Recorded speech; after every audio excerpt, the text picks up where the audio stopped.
Hey guys, let's start. In times like these, being a citizen is a big job. Thank you for joining us to celebrate the virtues of self-rule and debate the state of our republic. Welcome to the Citizens Prerogative Podcast. This is the voice of your nerdy host, Michael Piscatelli, and we are blessed with a co-host whose passion for our republic precedes him everywhere he goes, Raymond Wong Jr. Lights, camera, media just by saying so. This is episode number 48. We are in season 3, and if it survives, the title of this episode will be Big Media's Disruptive Product. No puns, all fun, all day long. Until we talk about this topic. What a mess.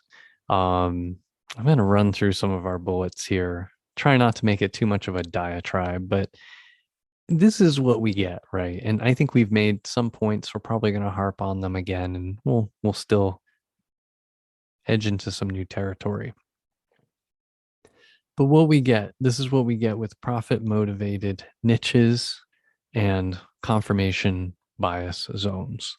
Fact-free information networks, infotainment networks, 24-hour news cycle about speculation, about things that have yet to happen. Like, I've never seen so much junk. And actually, I don't even see a lot of it anymore because I filter it out. And we'll talk more about that too. Almost the pervasiveness of reality TV, right? They saw a good product and they just went wild with it. And I think that I saw the inception of reality TV, which was really cool and totally worth one station's time and an hour of my life a week, but not what it is. It's just everywhere. They're trying to recreate that energy, right? That you're there, you're part of this real life situation, even with some of it's purely false. Exactly. I mean, if we just break down the two parts of that first bullet around the profit motive and then confirmation bias, the profit motive, you get this rinse and repeat industrialization, increasing efficiency product out of anything we industrialize. And the larger something is, the more industrialized the product is, the process is to produce that product. That's kind of where the profit motive tends to drive things.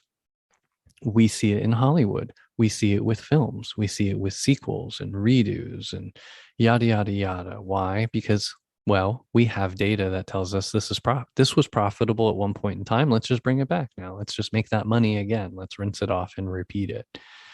We see that with the stories, with the headlines. We see it with the cable news cycles, with the personalities, the topics they choose to drone on and on and on and on about when things are actually happening in the world. When news really is happening, it doesn't take troops on the border of Ukraine and Chinese ships cutting off, internet cables to Taiwan to get to the headlines to override them talking about each other and themselves and their ideas and the potential futures, rather than reporting on what is going on.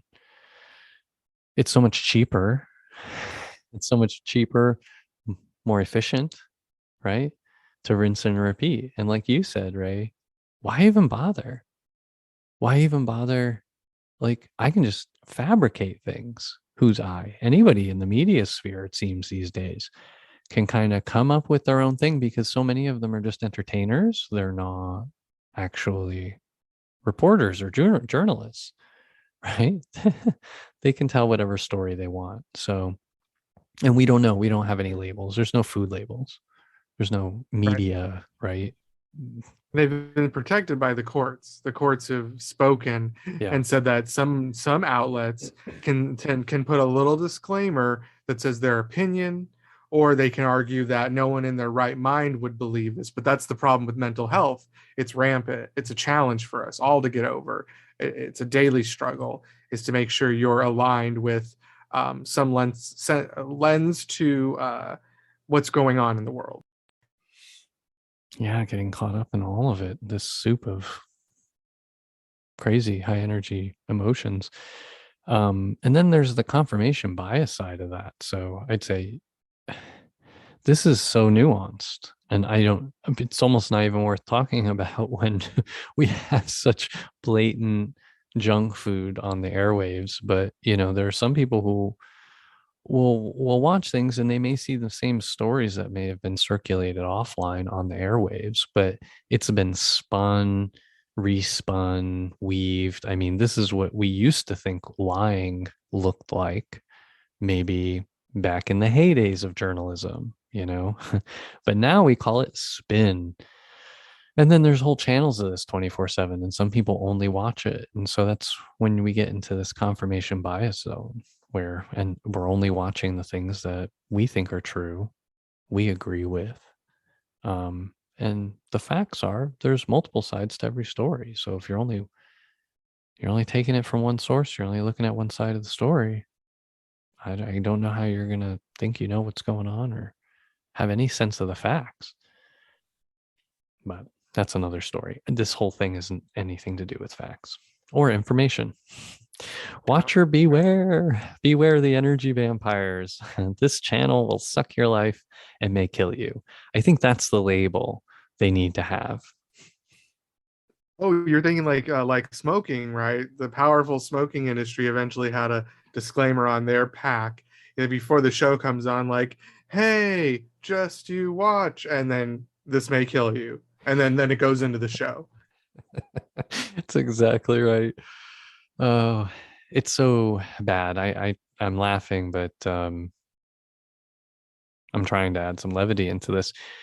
No, there's no levity when they try to make you basically make us look at each other or hate one another and make us look at as less than human. But I think people should understand that these news organizations don't think of us as human. They put this news, like you said earlier, they're entertainers, right?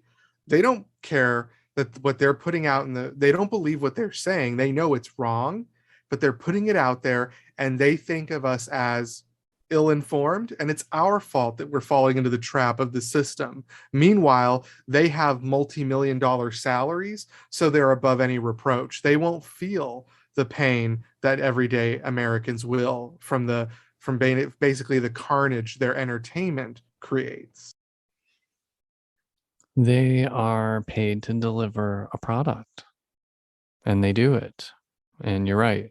Those of us who eat the poison and die from the poison, I guess, all of it's on us. I liked your cigarette example. I mean, I think we know with cigarettes, we found out there's a little bit more to the story than my personal choice. It was kind of addictive, right? We found some additives, some chemicals were laced into the cigarettes. And so it wasn't just a matter of, well, you're just a sucker because you make the choice to buy the cigarettes. Is you probably got addicted from secondhand smoking while your parents were addicted, and then you and your family is smoking, so then you smoke, right? And the media ecosystem is the exact same thing. It's the exact same thing. It's like you grow up around certain things, and so it kind of gloms onto you. That's the environment you're indoctrinated into, whether or not it's good for you, and then you're addicted to it without maybe even knowing. Some people know they're addicted and they keep going back, right? So anybody, to clearly place blame in that sense, because that's exactly right. They go to work, they produce a product, they go home. People at Philip Morris went to work, they produced a product, they went home. Everyone got paid. Same kind of media factory. And in this case, instead of nicotine, instead of using tobacco, here they use cable news channels as the cigarette, as the tobacco. The nicotine they lace it with is fear and anger. Fear and anger and misinformation, like carcinogens, like misinformation. There was a art Fox episode that showed the worst places to live in America, and they actually were showing a map from the report, but the report also showed the best places to live in America. So they were showing the map of the best places to live in America portion, but talking about the worst places to live. And of course, it showed San Diego, it showed the coast, it showed New York as terrible places to live. If you only looked at the visual, but if you go to the actual source of the research, it's just simple anecdotal carcinogens. I feel just like cigarettes, little fuel they drop in there, right, to stoke the fire, to make people feel like they've made the right decision in judging the cities. And they have full control of the assembly line of the product that they're manufacturing. So they can make whatever they want, and it's entertainment, so the facts don't have to be there. The only thing they have to potentially protect themselves is some kind of liable suit, which they seem to do pretty well because it's just free speech, at least most of the time. So this idea that fear and anger are laced in their products, and it's important for us, we try to again take a step back, be strategic, be systemic in our thinking and our approaches to things, because you never know who the devil's going to be on a given day. Okay, I don't care what the product, the brand, whatever it is. It's more important to know the telltale signs, the symbols, the rules, the indicators. So regardless of what packaging it comes in, regardless of what type of product it is, you have the ability, you've developed some skill or sense as to understand how to assess it for yourself, the quality of the thing, right? Should you ingest it? Should you let those ideas in your mind? Should you alter the way you think based on them, right? It's no different than should you eat that thing over there? Do you trust who cooked it or who made it for you? I mean, no different than the food you put in your body or the other chemicals that you'll ingest for various reasons. These thoughts are the same for your mind, right? It's food or it's fodder. It either helps you grow or it's junk food. It doesn't help. It burns you out. You need a balanced diet for your brain. This is really interesting that you said it as well, because people are obsessed about putting a mask on their face and taking a vaccine because they don't understand what's in it yet. We eat, we consume from shelves, products like, I don't know, products that should be refrigerated, but you can pick it up off a shelf and eat it. You should really ask yourself, what's in that product to make it last this long on a shelf with no refrigeration? Normally, this product will spoil, right? So there's so much that's been happened to our environment. And I think that's the worry, right? So media is that same cognitive dissonance. If we started stepping back and looking what was in our food and our nutrition value, we might start looking at what's in our news as well. So that's why the news isn't going to talk to you about that. They're not going to give you any ways to get to the bottom of what's really going on. They're going to give you your opinion. And that's where we are now, is this odd state where we said it earlier, Mike, it feeds you, right? Turn on the TV and then it just feeds you, like literally force feeds you whatever they had on their agenda and whatever they think the economy. That's exactly right. You turn on that TV and it's like a waterfall, oh gosh, of pollution into your mind. In some cases, I mean, obviously I'm being dramatic in my way, but yeah, and in there, it's just, we'll include a link to this article. There's, I'm not entirely sure how reputable Psychology Today is. Here I am in the confirmation bias zone because I like this article because it says what I was looking for. Something I'd read something about this before, about the addictive qualities of anger and fear and things like that. And so when you think about, not only is it not nutritious, it's designed to keep you coming back for more, unsatiated, like you said, Ray. No questions answered at all. More questions. Every time you come back, you're just hungrier. Every time you leave. It's not just that you're not getting what you need and you're going back because you're still hungry, but there's something in it. They've laced it with anger, with fear. And this article talks about the neurological, physiological responses we have, right, to fear. In our minds, in our survival instinct, inside of us, we are kind of honed towards certain things because we want to avoid dying in the wild. And so, yeah, fear, anger stokes that area. One of the other one, and there's another emotion that tickles that area as well. It's all just, oh, it's our mistakes. We tend to remember our mistakes. Our mistakes stick with us much longer. We reflect on them more often than our successes. And simply because it's the mistakes that are going to risk your life. So evolutionarily speaking, our memory puts bigger weight on our mistakes as well. So fear, making you feel regretful or that a mistake has been made, things of those natures.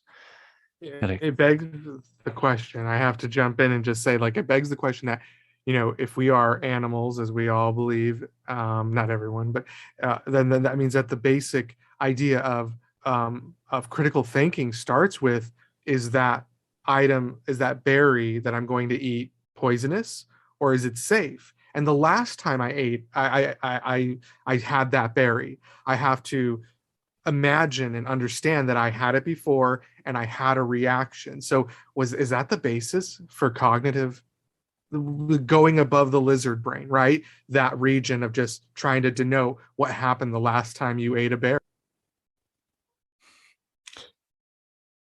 Some of this stuff really goes back to some pretty basic evolutionary fundamentals, and which is why they work so well. They're so pervasive. They go straight to your basic programming, pass Windows into DOS, pass your Mac OS into your Unix, beyond your GUI. I think it's time for a message from our sponsor. Here's a message from Citizen Do Good. As misinformation swirls in the cloud, and we hear the jeers of hate and drumbeat of lies grow louder in the distance, we must fully recognize and commit ourselves to the fact that self-rule requires unrelenting vigilance, an unwavering persistence that puts principle and reason above greed and hate. We place our faith in self-rule as the means to fulfill the promise of freedom and justice for us all. The time is now to deeply re-examine ourselves and our implementation of governance for the dawning of a new day. We are a proud sponsor of the Citizens Prerogative podcast, a major partner in spreading the good word about civic love and the power of change for us all. At Citizen Do Good, we want to empower all citizens to participate in their republic in a reconstructive way. With that goal in mind, we need your help to stay on mission and grow this community. Please check out the shop at citizendogood.com. Pick up some specialty merch like a mug, hoodie, or stickers. If you don't need any things, awesome. You can still help us out. Just add to your cart some goodwill via a one-time contribution that'll help us pay for production and hosting. As little as $20 goes a long way, even with inflation. Feel free to share any suggestions you have directly through the Contact Us page. Thanks for your support.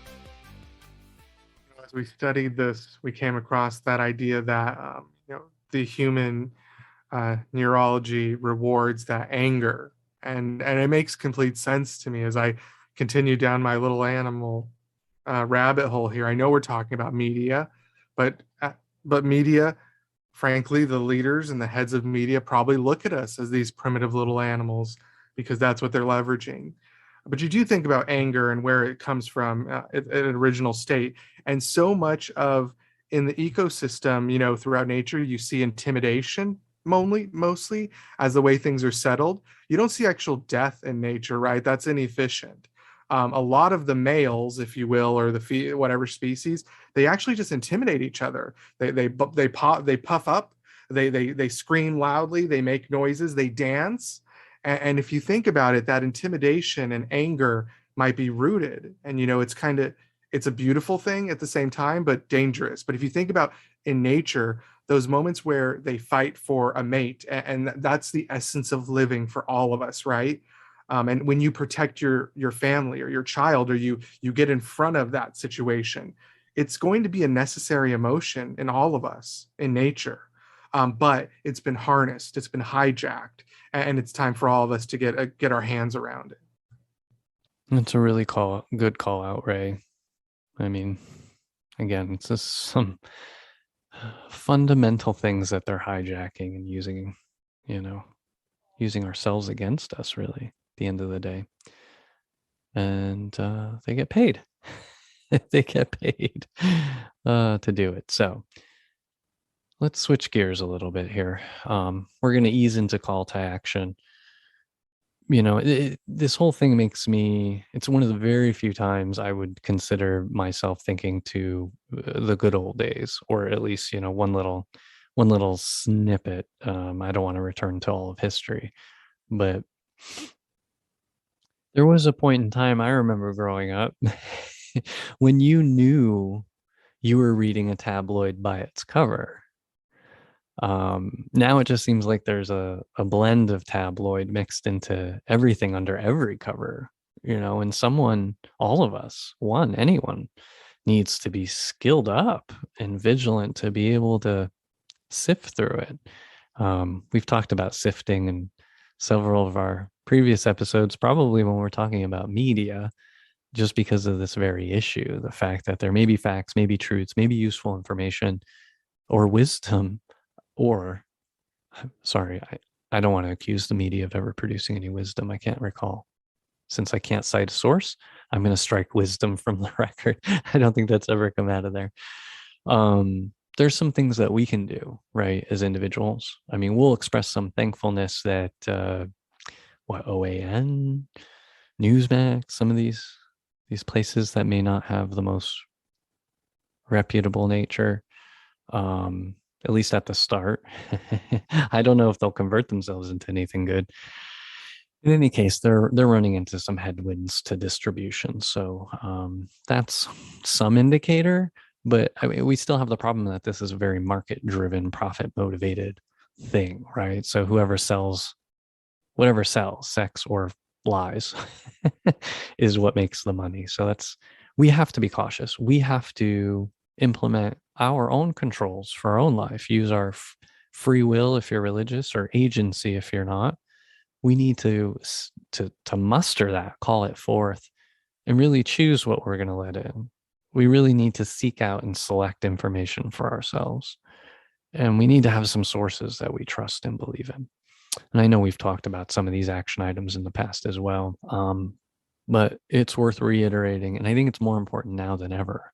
I'll just articulate one example from my life. Long story short, my cable internet's expensive, so I just get cable with my internet rather than internet by itself. And I get a DVR service. Great. I never really used DVR. I didn't want it. Just kind of came with the thing. Then I realized, wow, this is actually perfect, because now I've consciously taken a step back and decided, what news program do I actually want to see? And I only want an hour of it max.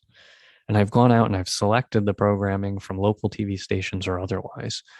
And now I only watch it off of my DVR. I don't put on the TV. I grew up with the TV on a news channel all day, all night or something, or some channel, right? The TV was like always on. There was something on in the background. And I didn't realize, like I do now, how much sometimes those ideas are polluting the environment you're in. You can't just, like you said, Ray, leave it on and let the stream, the flow, just invade your entire environment, and then it's invading your thinking before you know it. So it's important to have a dose, turn it on, turn it off, get in, get out. That's how I treat Facebook. Got to get in, but get out. I got to have a lifeline. Oh, I can tell. It's beautiful. It's beautiful because I mean, this isn't a push for cable, but if they'll sponsor us, great. But cable, I might actually get cable because it makes a lot of sense now. I'm already paying for the internet. Why not get the cable service and use the DVR, which would have an obvious benefit? So I'm definitely looking at that. I would also put in there that you should treat it like the food guide pyramid. And I don't know if we've covered this in previous episodes, but putting your media, you should have your fodder, which is these major organizations with motivations, and you have that, and you could kind of put it in its base where it belongs. But then you have those very refined, trusted resources right at the top of the pyramid that you care about, that you know are giving you the good information. And we really hope we'll land up there at the top. Indeed. No, that's great. I like that idea of a food pyramid because now we can do an infographic. We should do an infographic. Yeah, everybody, let's all do this. Let's do whatever we can. I mean, my scenario is just one example. I know a lot of people subscribe to news services that get them access to articles on behind paywalls and stuff. So as we come across things like that that are helpful to help people figure out where to shop for information, get a handle on your media faucet, so that we can all be in control of our consumption. We have to enforce limits on ourselves. It's just like eating, right?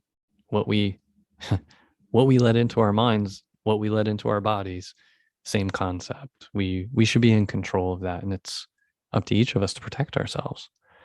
So please look away, turn it off, tune it out, take a break. I'm going to put that on a t-shirt. That's good. And while you're there, if you find the ones you like, make sure you support independent media, because the big challenge is that the corporations they're funding their sources and they're out there just fine. They don't need any help. But if you find a media source you appreciate and they're accurate and they're independent, they may rely on our support as citizens. So make sure you vote with your dollars. Indeed. Yeah, we're in that. We're small media, small business. Yes. Let's do it. Artisanal stuff. Also, choose to be open to information you may not agree with. We all have to get out of our confirmation bias zones. Okay. Anything that confirms your bias, treat it kind of like junk food. If you want to, if you have to be addicted to anger, if you can't figure out how to get unaddicted to anger, just give yourself a little dose here and there, but don't live in the world of anger. It's going to shorten your life. Same thing with fear. All those emotions that bring you down. Be cautious about what you let into your life that stokes those, especially if it's not people you love. So be open to information you don't agree with. Get out of these bias zones. It doesn't mean you have to change your position the way you think, but strategically, it makes sense to understand all counter arguments so that you can have a better sense of the whole landscape. You know, if you were a great military officer trying to win a war, you certainly want to be able to think like your enemy. This isn't a war. We're not enemies, but the same concepts and principles apply. We should understand the perspectives from every angle, especially in a democratic society or a pluralistic society where we're coming from different perspectives and we're trying to find common ground. So we all need to be open to things we may not agree with, period. Last but not least, for the calls to action, choose your time and your content with care. I know it sounds like we're harping on this, but it's your choice, how you want to spend your time on Earth. And hopefully you don't want to spend the whole time angry or possibly ignorant if you don't have a diverse diet for your sources of information. So pick sources that give you multiple perspectives covering any given topic, so they can act as plot points in triangulating the relative truth among the stories. Just because one reporter wrote the story doesn't make it the truth. It's a version. We've talked about that in past episodes too. Aim to build a metaphorical salad, seeking a balanced diet or diversified portfolio of information sources. If you're financial, think diversified portfolio. If you're food oriented, you want, mostly greens, not too much. Lots of vegetables and maybe some meat here and there, a little bit. Keep track of your reputable sources. They're worth a subscription, just like Ray said. They're worth spending money on nowadays because who knows where your cable dollars or other dollars are going to.